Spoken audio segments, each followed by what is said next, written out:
Welcome back to Triomeet. In this video today, we'll be solving exercise problem from 2.7 to 2.10. A student measures the thickness of a human hair by looking at it through a microscope of magnification 100. He makes 20 observations and finds that the average width of the hair in the field of view of the microscope is 3.5. What is the estimate on the thickness of hair? So let's solve this. We need to find what is given to us is magnification 100. So M is equal to 100. He makes 20 observations. Number of observations here is 20. And finds that the average width of the hair in view of the microscope is 3.5 mm. So we've got the observed size. Through microscope they were observed, right? So this is equal to 3.5 mm. What is the estimate? What is the estimate on the thickness of hair? So we need to find the actual thickness of hair. Now what is the formula for magnification? What is the formula of magnification? Magnification is equal to the observed size. The observed size of magnification of the air, observed size of the air divided by the actual size. Now what we need to find out here is the actual size. Now when you cross multiply, what do we get? We get the actual size to be equal to the observed size divided by the magnification value. So what is the observed size? The observed size is equal to 3.5 mm. What about the magnified value?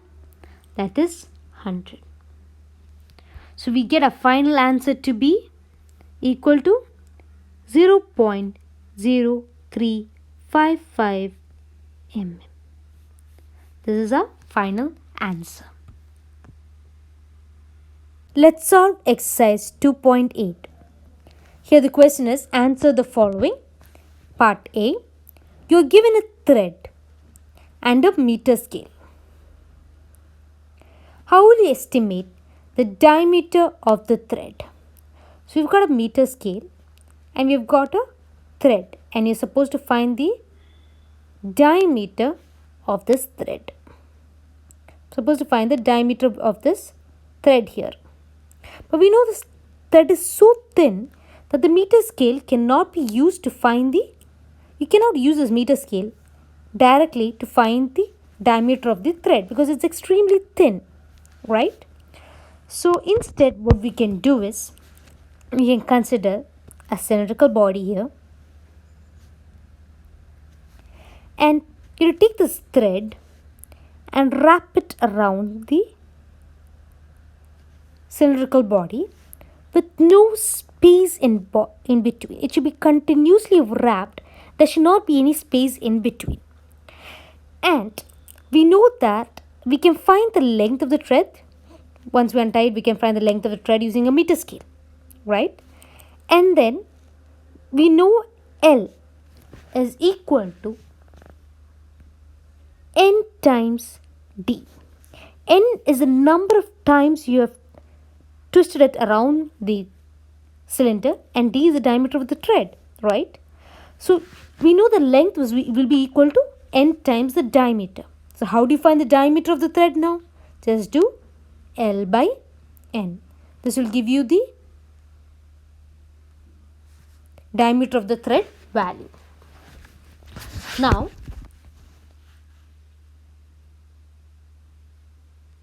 let's solve part D.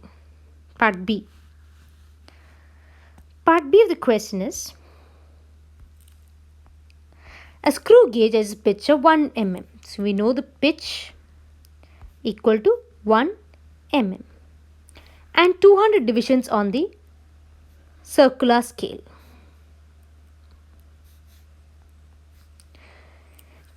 is possible to increase the accuracy of the screw gauge arbitrarily by increasing the number of divisions on the circular scale? So to find the question is, how will the accuracy increase? So we say that as small the least count is, the more precise an instrument is, right? So how do you calculate the least count of a screw gauge?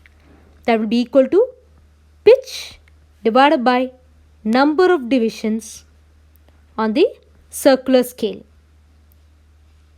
So what is the pitch value here? 1 mm. So what is the number of divisions here? 200. Now theoretically, we know that if we increase the value of the denominator here, the least count value will decrease. If the least count value decreases, it means that the instrument is more precise. But think about this. We've got the circular scale here. And then we've got the values here. But then if we're going to increase the number of values on the circular scale, it becomes physically impossible for us to read the accurate values. So what happens there? There comes an error there. An error comes because of improper reading. So that error causes the accuracy to decrease. So on a real case scenario, this is not possible. Theoretically, it is possible, but otherwise not. Now let's solve part C of the question. The mean diameter of a thin brass is to be measured by vernier calipers. Why is a set of 100 measurements of the diameter expected to yield a more reliable estimate than a set of 5 instruments only? So we are trying to find the diameter of a thin brass rod using vernier calipers. And they're saying that we're finding it by using 100 measurements. But they're asking, why not 5, just 5? Isn't this also not accurate enough? So the more number of times you do a measurement, the more likely you're going to get a value which has least number of errors. Because the errors will cancel themselves out, the random errors, because each time you do a measurement, errors can occur. And each time they can cancel out each other. So the more number of measurements will help us to identify the correct value. Exercise 2.9. The photograph of a house occupies an area of 1.75 centimeters square on a 35 millimeter slide. The slide is projected onto a screen and the area of the house on the screen is 1.55 meters square. What is the linear magnification of the projector screen arrangement? Okay. So we know the area, these are the given values, the area of the object, right? The photograph of a house objects an area of 1.75 centimeters square. Now, what is our next given value? The slide is projected onto a screen and the area of the house on the screen is 1.55 meters square. So, area of the projection or area of the image, that is equal to 1.55 meters square. 1 meter is equal to 100 centimeter. Therefore, this will be equal to 1.55 into 100 into 100 centimeter square. So convert it meter square to centimeter square, to multiply 2 times. So this we get to be 1.55 into 10 power 4 centimeter square. Now we know the area of the image and the area of the object. Now what is the linear magnification of the projector screen arrangement? That is our question. Now let us find the magnification value. What is the formula of magnification? The formula of the magnification is equal to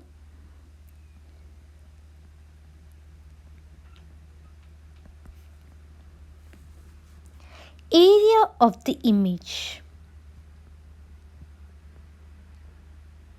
by area of the object. That will give you the magnification value.